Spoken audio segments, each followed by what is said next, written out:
Selamat pagi, salam sejahtera untuk kita semua. Semoga kita semua selalu sehat dalam lindungan kasih Tuhan kita Yesus Kristus.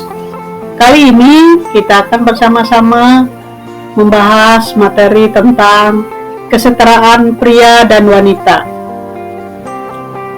Adapun tujuan pembelajaran kita pada hari ini,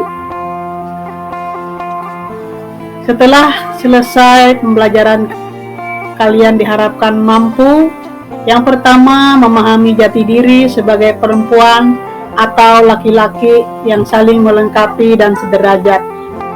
Yang kedua, bersyukur kepada Allah yang telah menciptakan kita, baik perempuan ataupun laki-laki. Yang ketiga, menghargai atau menjunjung tinggi kesetaraan. Masyarakat Indonesia pada umumnya menganut budaya patriarki yang begitu kental. Di belahan dunia lain pun juga demikian. Laki-laki selalu diprioritaskan daripada perempuan. Walaupun kasus ketidaksetaraan gender di masyarakat tidak ekstrim seperti masa lalu, namun masih ada tindakan diskriminasi terhadap perempuan yang tidak diekspos. Dalam kondisi ini, kesetaraan gender adalah hal yang harus dipelajari. Apa itu kesetaraan gender? Apakah sama dengan seks? Gender adalah perbedaan peran, status, tanggung jawab, fungsi, perilaku laki-laki ataupun perempuan yang merupakan konstruksi atau rekayasa sosial. Sedangkan seks yaitu jenis kelamin laki-laki atau perempuan yang bersifat biologis. Karakteristik fisik. Kalau laki-laki, alat reproduksi berada di luar, memiliki jakun, otot besar dan lebih kuat. Sedangkan memiliki lebih banyak kumis dan jenggot dan lain-lain ya. Kemudian kita lihat yang perempuan, alat reproduksi terletak di dalam, tidak berjakun atau berjakun lebih kecil, tidak berjenggot, otot lebih kecil. Karakteristik psikologi. Kita lihat yang laki-laki, cara berpikirnya lebih objektif, teoritis dan abstrak. Cara bertindak lebih agresif, berbuat dan membangun. Perasaan menggunakan logika. Sedangkan perempuan, cara berpikirnya intuitif, konkret, detail, dan cara bertindak lebih pasif, menerima dan memelihara. Sedangkan perasaannya lebih sensitif.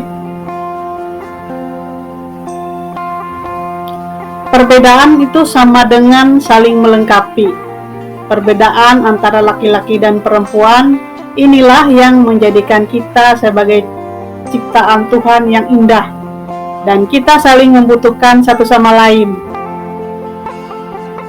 Bagaimana upaya kita terkait adanya ketidaksetaraan gender di masyarakat? Yang pertama, mengakhiri diskriminasi terhadap semua wanita dan anak perempuan. Yang kedua, meningkatkan pemberdayaan perempuan dalam berbagai kegiatan. Yang ketiga, menghilangkan segala bentuk kekerasan terhadap perempuan dan anak, baik di ranah publik maupun pribadi.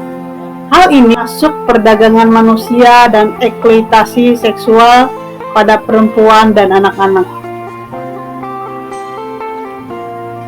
Ikut andil di dalam mengatasi ketidaksetaraan dalam bidang pekerjaan.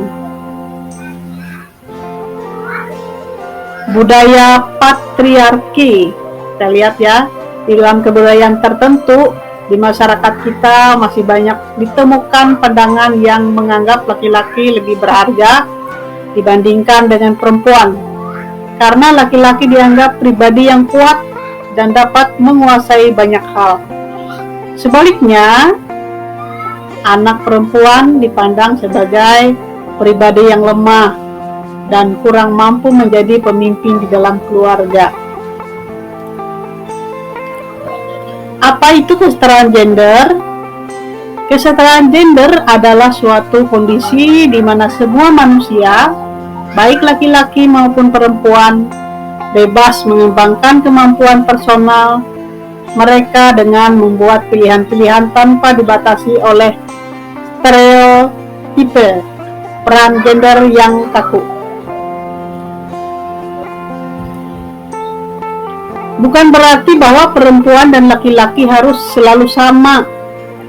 Akan tetapi, hak, tanggung jawab, dan kesempatannya tidak dipengaruhi oleh apakah mereka dilahirkan sebagai laki-laki atau perempuan.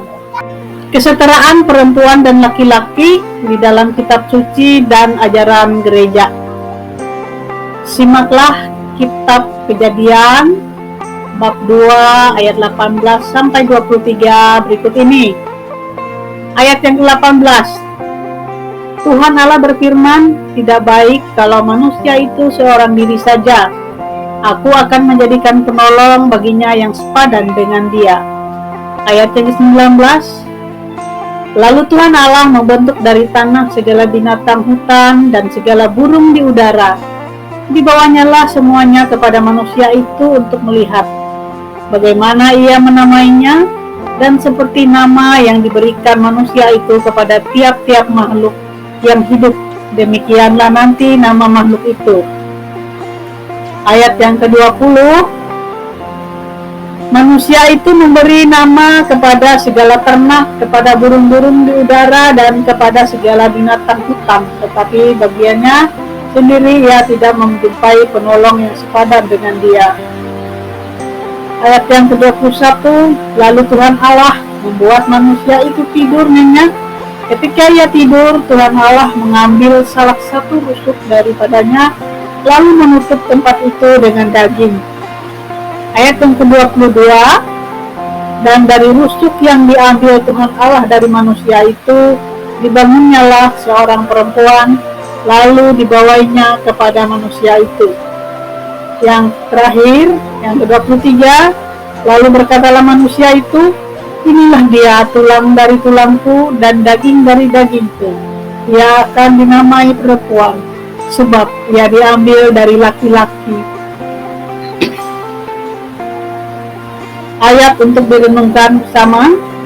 Tidak baik kalau manusia itu seorang diri saja. Aku akan menjadikan penolong baginya yang sepadan dengan dia.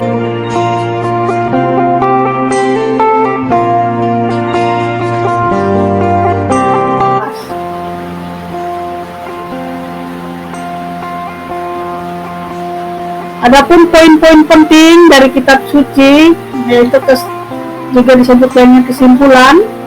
Yang pertama itu, perempuan adalah sepadan atau penolong bagi laki-laki. Begitu pula sebaliknya.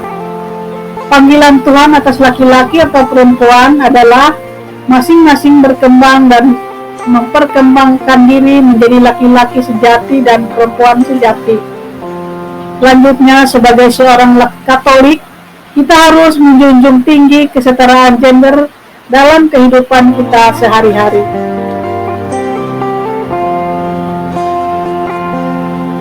Kesetaraan berawal dari perbedaan menghasilkan keharmonisan. Terima kasih. See you again in the next meeting. Thank you.